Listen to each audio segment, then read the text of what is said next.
So the last time you and I sat together to talk about the Red brand, it wasn't a good time, was it? No, not at all. I had a week off. Thank you to Jack for being a jam-up guy and doing Raw Graded last week. But we are back this week, and you know the old saying, when you're going through hell, keep going.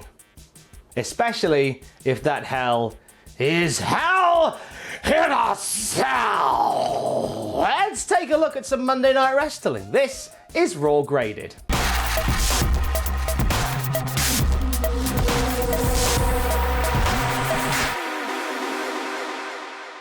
Randy Orton is backstage in a well-lit locker room being surly. He's talking about the attack that he unleashed upon the WWE legends in that very locker room last week. You know, where he went all Tom Clancy's Splinter Cell, put his night vision goggles on and thwacked Christian, Big Show, Shawn Michaels and Ric Flair. He goes into quite perverted detail about the attack that he laid upon them. Talks about how, like, he deliberately targeted Big Show's hands, how he whispered into Christian's ear, say hi to Edge for me, saw Flair scurrying for the door and all this. It was very convoluted for something that was just a bit silly last week. He ends by throwing down the challenge to Drew McIntyre to cement his legacy as WWE Champion by meeting him inside Hell in a Cell. At Hell in a Cell in October. Drew McIntyre bursts into the locker room at this point, and they end up scuffling with Drew getting the upper hand. Security comes in to break them up, and Orton scurries off, leaving Drew seething. It's a B+ to get us started. I thought this was actually a good promo by Orton. I feel like the over-explanation of what happened when the lights went out was a bit silly for me personally, but it was a good way to start Raw. 6-woman tag team action from the Thunderdome now. It is Lana and Natalya teaming with Zelina Vega to face Asuka and the new tag team of Dana Brooke and Mandy Rose. Now, we see a little bit of stuff between Mandy and Dana, but not a whole lot. The majority of this match is Mandy. A lot of focus on Mandy in this one. She ends up starting well, but getting beaten down by the baddies. Manages to break away after Natalya goes for a sharpshooter. Gets the hot tag to Asuka, who lights the place up. Everyone gets into the ring at this point. And as Asuka is bouncing off the ropes, Mandy tags herself in and ends up giving Lana a big old pump kick for the 1, 2, 3. Mandy picking up the win for the team, and the goodies prevail over the baddies. We see Zelina, Natalya, and Lana in the ring licking their wounds when Shayna Baszler and Nia Jax storm the ring. First time we've seen them in a week. The WWE Women's Tag Team Champions corner Natalya and Lana. Vega's gone. She's done a runner. She's having none of this. And end up putting Lana through a table, Samoan drop style. I think that's the third week we've seen Lana get Samoa dropped through a table. It's a meme now, isn't it, surely? It's going to be a t-shirt by next week. It's a C+ from these guys to get us started in ring this week. Good match, not a great match, but certainly a serviceable encounter. Wasn't really feeling the connection between Mandy and Dana, to be honest with you.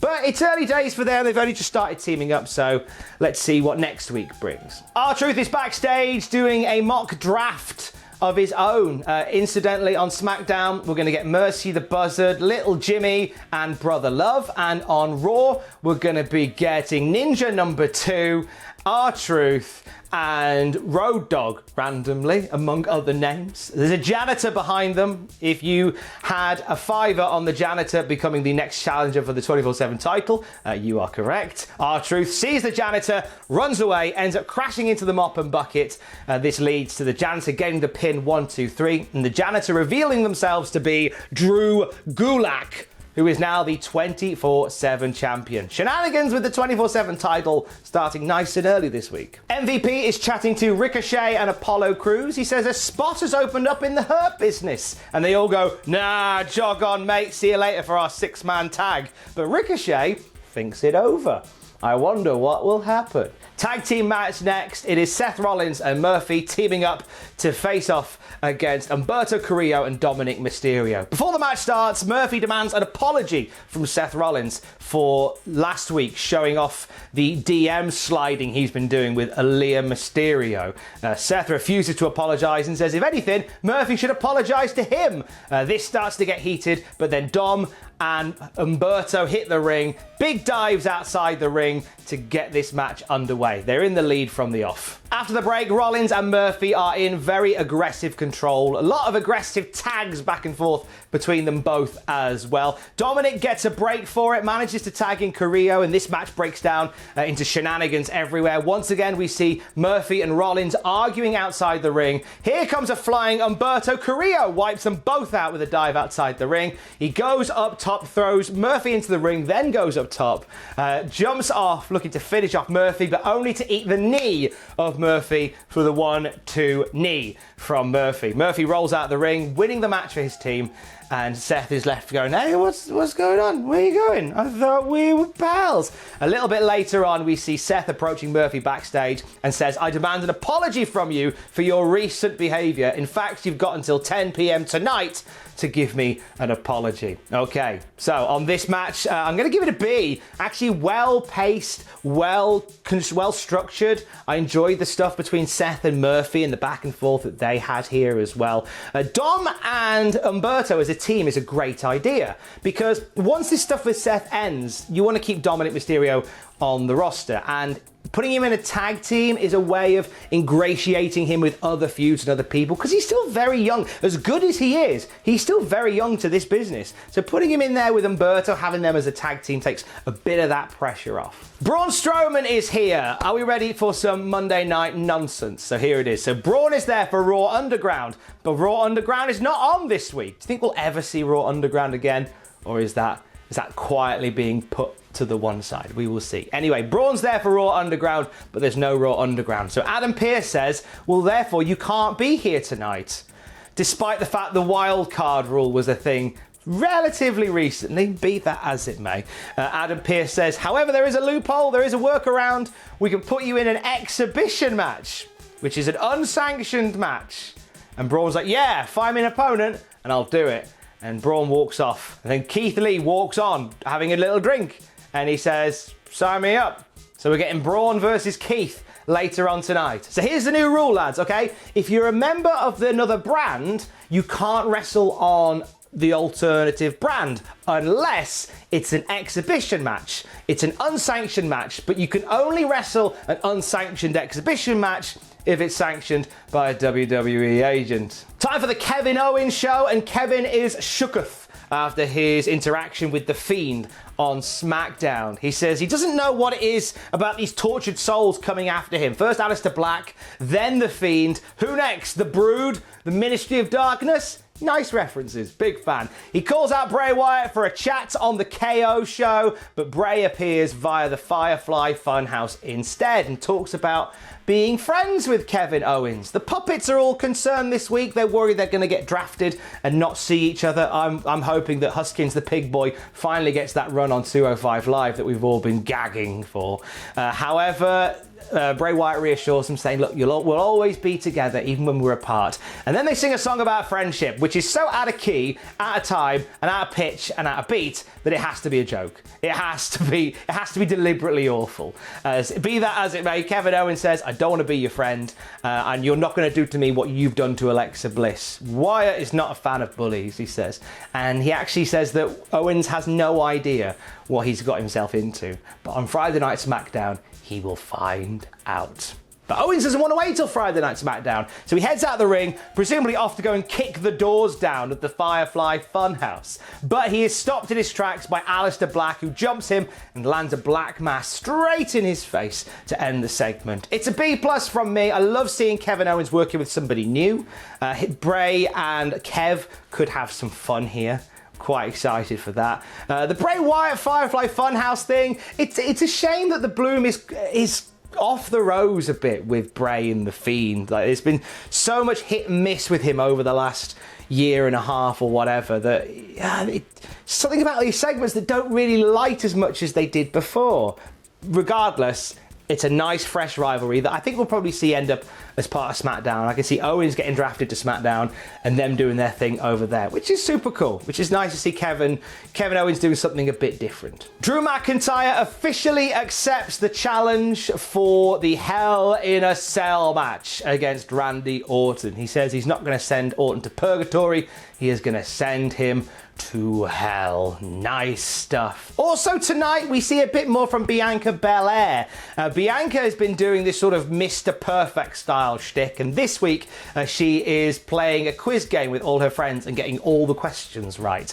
I think this is the weaker of the 3 segments we've seen with Bianca Belair so far. I think whilst the other 2 she came across as strong and powerful, she comes across as a little bit arrogant here. Maybe that's the whole point all along. I don't know. I thought this was the weaker of the 3. You're taking the whole toughest, fastest, strongest thing very literally, and it's mixed results. Either way, I'm a big fan of Bianca Belair, so the more we see her on TV, the better. After a Burger King sponsored showcase of Braun Strowman, and that isn't even a joke, we're now getting sponsors for vignettes. Who would be a sponsor of a vignette of yours? I think I'd have to get mine sponsored by Greg's the Bakers. That'd be nice. But following that, we have the exhibition match, the sanctioned match between Braun Strowman and Keith Lee. Shoving in the ring, grapples in the ring, drop kick outside from Braun to Keith. They fight outside the ring and the ref counts them out. And Braun Strowman is looking confused by this and shouts at the referee, saying there's no count outs in an exhibition match. I feel like the refs aren't clued in as much as they used to be to what goes on here. I don't know whether a count out was meant to happen here, because it certainly feels like it sort of brought things to a stop for a second, despite the fact that Tom Phillips had also explained that it was a regular match and count outs did apply, but Braun Strowman acted like they didn't, yet the ref counted them out.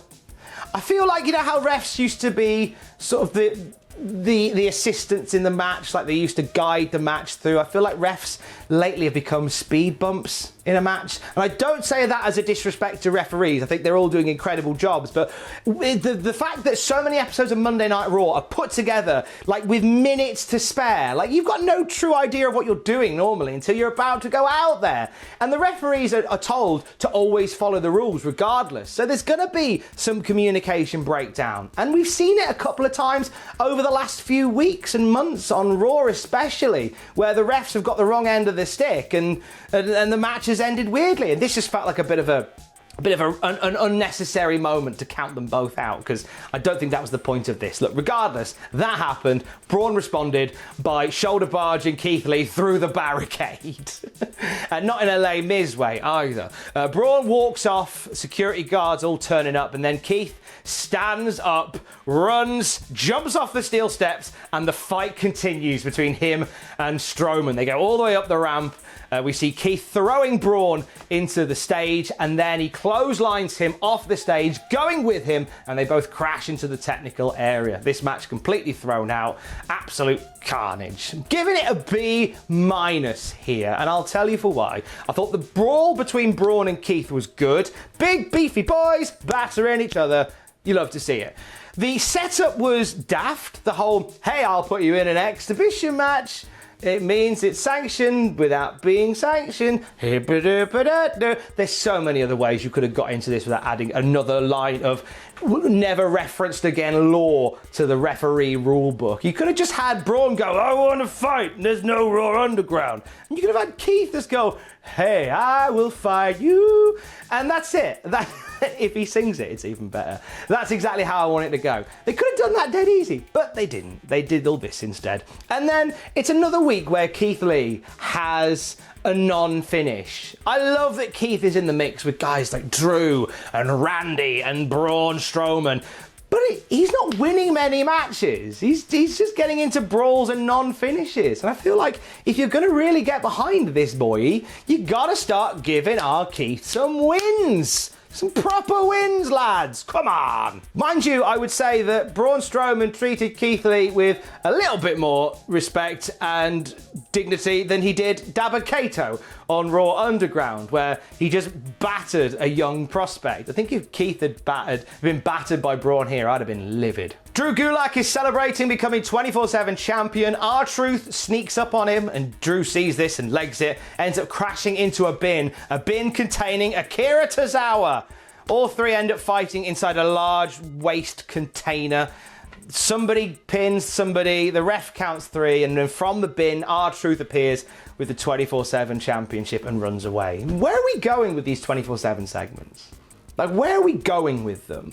I don't feel like there's any progression. I feel like we're just almost like doing segments week for week and just sometimes swapping out the faces. It's Drew Gulak this month. It'll probably be, it could be someone from SmackDown next month. It'll just be, or somebody from 205 Live next month, just swapping in from Gulak. It just seems... Just give us something new with that, please. Staying with the treadmill that is Monday Night Raw, we have Apollo Crews teaming with Ricochet to face Shelton Benjamin and Bobby Lashley. MVP says that their loss last week in the six-man tag was because of Retribution. Out comes Apollo with Ricochet and Mustafa Ali. All three of them come out to the ring, and they've all got microphones. And Ricochet says he has an answer for MVP's offer about joining the Hurt Business, and he makes us wait for a second before going, it's a pass. Oh, I had you fooled. No, you didn't. MVP tells Lashley and Benjamin to focus their beating on Ricochet, and that they do. Throughout this match, it's the majority of the match. It's Ricochet getting a beating from Lashley and from Benjamin. Apollo gets a tag before the break, lights things up a bit, sends them packing, but when we come back from break, it's Ricochet back on the defensive. Eventually, Ricochet manages to land an enziguri to make the tag to Crews, who runs wild all over everybody's faces. This leads to Lashley getting back into the fight, going for a spear, but Crews leapfrogging it. Looks like Crews is getting some momentum. He runs straight into a one-arm spinebuster from Lashley, and he gets put in the hurt lock and taps out, and that is the match. Ricochet, Ali, and Crews outside the ring saying, we're going to keep coming, you're going to get sick of us. We might already be there. It's a C+ here. The stuff they did was good. It wasn't great, but it was certainly good. But man, are we ready for something new? Like, the same as the 24/7 stuff. We're on a treadmill here. It's neither a race nor a marathon. It's a run on a treadmill with the Hurt Business and Apollo Crews. It just seems every week. What MVP is saying is true. Every week you guys come here and you get beaten up. And that's what's happening. I'm not seeing any change in that. Just a weird holding pattern. I'm ready for all of these guys to start doing something new. During the last match, the deadline to apologize appeared in the corner with a countdown for how long Murphy had left before he had to apologize to Seth Rollins. Backstage, we'd also seen Murphy chatting with Aalyah, and Aaliyah's like, are you going to apologize to Seth? Really? Murphy's all surly and awkward about it, and we will see what happens there. Also, after the last match, we see Mustafa Ali backstage get into the face of MVP, challenges him for a match tonight, and then promises once he takes him out, he will take out the rest of the Hurt Business. Again, like, and everyone's like, oh, what a guy Ali is. He's just going to go for it. The guts on Mustafa Ali. We'll see where this goes. The deadline to apologize is here. The countdown to concession is over. The hourglass of Amand Honorable has run down. Here comes Seth Rollins. He calls out Murphy to apologize to him for his recent infractions. Murphy is silent, and Seth goes from bad cop to good cop, back to bad cop, and then to worse cop, grabbing Murphy by the beard and pie-facing him. And that's it. Murphy's had enough. Takes Rollins to the ground with a spear, and they're fighting all around the ring. Seth pulls out a kendo stick, swings and misses, but then Murphy grabs the kendo stick and he tans the hide of Seth Rollins round the ring and in the ring. And then there's Seth on the ground, begging for mercy, apologizing over and over again to Murphy. Eventually, Murphy stops and says, apologize to Aalyah. And he's like, I will. And you see Murphy sort of start to ease up. And then Seth jumps up and gouges his eye. Naughty Seth. Seth rolls out of the ring, grabs a steel chair, but as he comes back into the ring to use it, there is Aalyah standing over the prone body of Murphy to call off Rollins. The rest of the Mysterio clan charge out, and Seth takes his leave. The Mysterios are livid with Aalyah for coming to the aid of Murphy after everything he's done to their family. And Aaliyah's looking back at Murphy as she heads up the ramp, and Murphy's just in a heap in the center of the ring. Giving this segment a B+.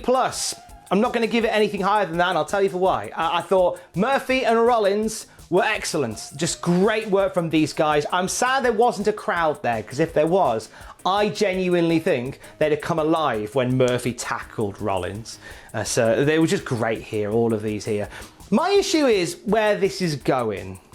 You know? Like, it's one thing for the fact that the story itself I'm not a fan of. I don't feel comfortable with a story being about a wrestler sliding into a young woman's DMs when this summer there's been a lot of stories which have began with wrestlers sliding into young people's DMs.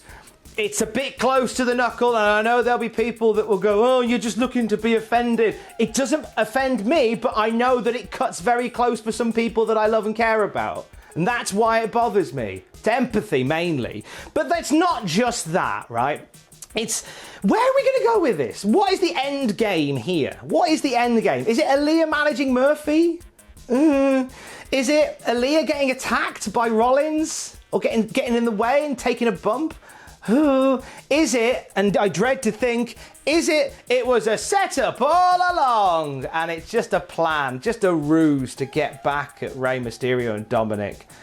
I have a horrible feeling in my gut it's the latter, which is why I'm not buying this whole thing at the moment. But the individual performances, I think, were excellent. We get the match that we were supposed to see at Clash of Champions next. It is Shayna Baszler and Nia Jax putting their WWE Women's Tag Team titles on the line against the Riot Squad. Now, Ruby Riott and Liv Morgan started strong attacking Nia Jax, but Jax eventually takes them down and Ruby gets beaten up. She gets battered by Nia. She gets her arm twisted and bent and popped out by Shayna Baszler as Morgan is on the ring apron just crying and pleading for either the tag or for Baszler and Jax to stop. Eventually, Ruby manages to break away and get the hot tag to Morgan. She runs wild on the champs for a short while before getting flattened by Nia Jax. We get one double team move that gets something vaguely resembling a near fall, with Liv Morgan and Ruby Riott taking them down for literally a two and a half. That's probably the closest we had to a near fall off a swinging DDT senton combo. Finish of the match comes though and it never really felt like it was ever in any doubt that it would go this way. We see Ruby firing back up again, going for a Riot kick, and then there's Baszler with a big old knee to the face, and then locks in the clutch. But then we see Nia grabbing hold of Liv Morgan, and we don't really catch this on camera very well, but I believe what we're meant to see is Nia holding Liv Morgan, so she has to watch as Ruby is locked in the clutch. And she taps out, and Baszler refuses to let go. Eventually, Morgan breaks free and tries to prise the arm off Shayna, but she has no luck. Eventually, Shayna's forced to break it, and we see Liv standing or leaning down over her fallen friend as the champions stand tall. Giving this match a B-. I actually really enjoyed some of the stuff they did here. I don't think it was excellent, but it was certainly a strong showing from all parties. I was never in any doubt that the champs would retain. I think this was more a showcase of just how sinister these two have become as tag team champions, Baszler and Jax, how they're now clicking as a team and how dangerous they're becoming. MVP takes on Mustafa Ali in that match set up from earlier on tonight. We see Ali coming out on his own, facing off against all the Hurt Business with MVP in the ring and Lashley and Benjamin outside of it. MVP's dominant until Mustafa Ali is able to send MVP out of the ring. This brings all the Hurt Business in to size up Ali. Then the lights flicker, the Retribution logo appears, and all of a sudden, here come the lads. T-Bar, Flapjack, Slapjack, Blapjack, Mace, Crispy, Erwin Flamadag, Sizzle Monty Jig, all the great names of Retribution. They all surround the ring, and it looks like Ali is going to stand with them. And then Ali suddenly rolls out of the ring, gets in the face of T-Bar and Mace, and says, "Get 'em." And then Retribution jump the Hurt Business, batter them, leave them on the ground. Once the Hurt Business are beaten down, Mustafa Ali slides into the ring, and all of Retribution join him. And Mustafa Ali is in the center, with all of the others around him. Mustafa Ali, the leader of Retribution. Nice. I'm giving this segment an A-. I really like this. This is the best Retribution segment that we've had, and it's a decision that makes sense to put Mustafa Ali as the leader of these guys. He's somebody that really embodies the values of Retribution, somebody that's been cast to one side multiple times. He had his potentially had a title run that was taken away from him a year or so ago. He had a storyline around the SmackDown hacker that he was going to be involved with that just disappeared. He's very much a living, breathing embodiment of somebody that is seeking retribution from the company. And it's a great way of maybe crossing the streams and paying off the SmackDown hacker stuff. Because you have it so, hey, it turns out the SmackDown hacker was Mustafa Ali, the leader of Retribution. Explains why they could do all of those cool things. It makes sense. It's a good shout. They have the opportunity to tie all this stuff together in a promo next week. Providing they don't do the whole, I don't owe you an explanation thing. This will be fine. I was really happy with this. This is my favourite bit of the night so far. And so we come to main event o'clock. It is a 6-man tag. Drew McIntyre teaming with the Street Profits to face Randy Orton, Robert Roode, and Dolph Ziggler. Drew is just shooting evils, daggers at Orton throughout this match. Orton goes for an RKO early, doesn't quite get it, and we see the Street Profits start to kick into this match early on. However, Orton manages to isolate and take down Montez Ford. He gets a hot tag to Drew, managing to break free from Randy Orton, and Drew just goes wild for it. He goes to get Randy Orton, but Ziggler and Roode shut him down completely.